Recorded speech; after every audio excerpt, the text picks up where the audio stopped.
Sunday service at the First Baptist Church, Gariki, Abuja.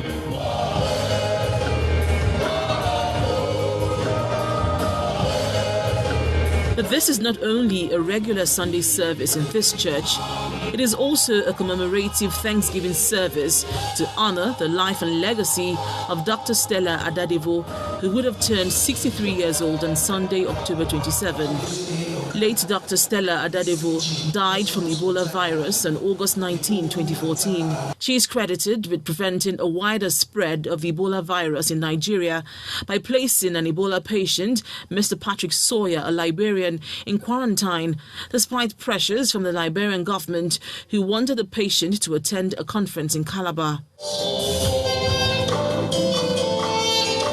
Members of Nigeria's Guild of Medical Directors, rights activists, as well as friends and well-wishers, walked to the altar and light candles in honor of late Dr. Stella Adadevoh and all those who lost their lives while providing healthcare for those afflicted with Ebola virus. I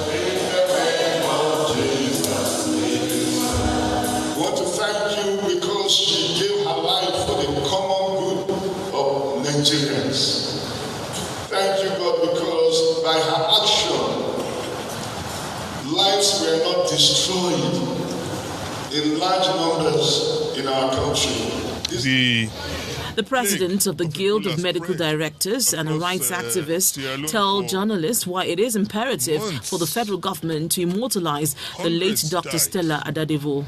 I can imagine what would have happened if that diplomat had found his way into the, to the general populace, or if he had been admitted in a public hospital rather than a private hospital.